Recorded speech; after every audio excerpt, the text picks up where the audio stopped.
السلام علیکم سامعین کرام، آج کا پوڈ کاسٹ یقیناً ایک روح پرور اور متاثر کن سفر ہے۔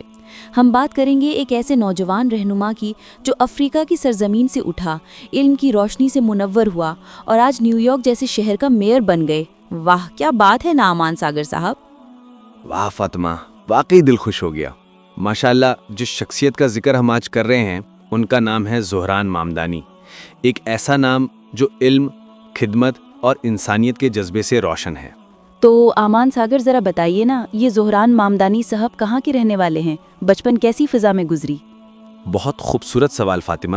زہران مامدانی کا جنم 18 اکتوبر 1991 کو یوگانڈا کے شہر کمپالا یعنی کمپالا میں ہوا۔ ان کا گھر علم و ثقافت کا گہوارہ تھا۔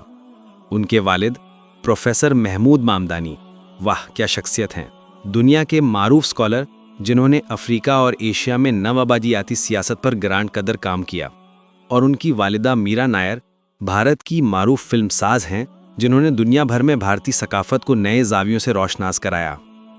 واہ واہ، کیا حسین امتزاج ہے علم و فن کا، ایک طرف فلسفے کی گہرائیاں اور دوسری طرف فلم کی روشنی، سبحان اللہ۔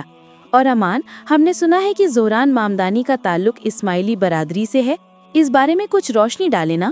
جی فاطمہ، بالکل درست فرمایا۔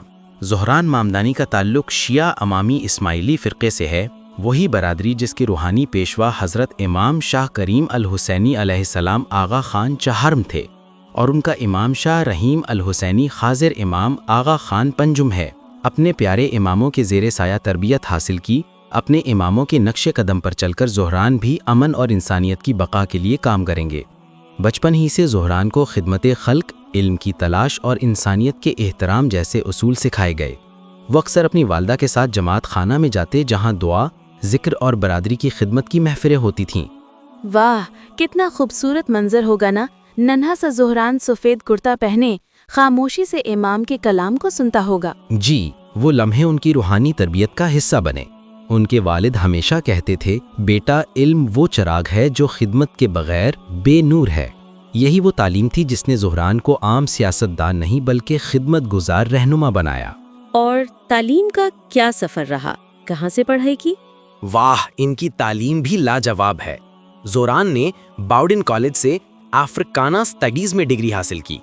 وہاں انہوں نے معاشرت، انصاف اور سماجی برابری پر گہری تحقیق کی۔ یاد رہے، بچپن میں وہ یوگانڈا سے جنوبی افریقہ کے کیپ ٹاؤن اور پھر نیو یارک منتقل ہوئے۔ یہ مختلف ثقافتوں میں رہنا ہی ان کی سوچ کو وسعت دیتا گیا۔ تو یہ سیاست میں کب اور کیسے آئے؟ یہ بھی بڑی دلچسپ کہانی ہے۔ زہران میں ابتدا میں کرایہ کے حقوق اور مزدوروں کے تحفظ کے لیے جدوجہد کی۔ پھر 2020 میں نیو یارک کے علاقے اسٹوریا، کوئنز سے انہوں نے ریاستی اسمبلی کا انتخاب جیت لیا۔ واہ، اس وقت لوگ حیران رہ گئے، ایک کم عمر مسلمان، جنوبی ایشیائی نسل اور اسماعیلی پس منظر کا نوجوان امریکی اسمبلی میں۔ لیکن زہران نے دکھایا کہ ایمان، علم اور عزم سے ہر دیوار گرائی جا سکتی ہے۔ یعنی زہران نے اپنی شناخت کو چھپایا نہیں بلکہ اسے فخر کے ساتھ دنیا کے سامنے رکھا۔ جی بالکل، وہ کھلے عام کہتے ہیں، میں مسلمان ہوں، میں افریقی ہوں، میں جنوبی ایشیائی ہوں اور سب سے بڑھ کر میں انسان ہوں۔ آمان، مجھے تو سب سے زیادہ تجسس یہ ہے کہ زہران آج بھی اسماعیلی کمیونٹی سے کیسے جڑے رہتے ہیں؟ بہت خوبصورت سوال فاطمہ۔ زہران آج بھی اپنی کمیونٹی کے ساتھ مضبوط روحانی تعلق رکھتے ہیں۔ وہ ہر ہفتے جماعت خانہ جاتے ہیں جہاں وہ عام افراد کی طرح صف میں کھڑے ہو کر دعا کرتے ہیں۔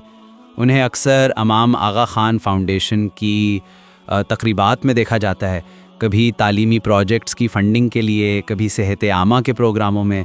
وہ کہتے ہیں، کیا کہا کرتے تھے؟ میری سیاست دراصل میری عبادت ہے، کیونکہ میں خدمت کو ہی ایمان سمجھتا ہوں۔ اور اب وہ نیو یارک کے میئر کے عہدے تک پہنچ گئے۔ واہ، یہ تو جیسے خواب سچ ہو گیا۔ جی بالکل، 2025 میں انہوں نے میئر کے انتخابات میں حصہ لیا۔ ان کا منشور بڑا منفرد تھا، رہائش سب کے لیے، مفت پبلک ٹرانسپورٹ، تعلیم میں برابری اور غریب طبقے کی طاقت۔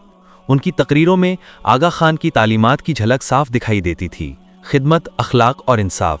اور جب نتیجہ آیا تو نیو یارک نے پہلی بار ایک اسماعیلی مسلم میئر کا انتخاب کیا۔ واہ سبحان اللہ،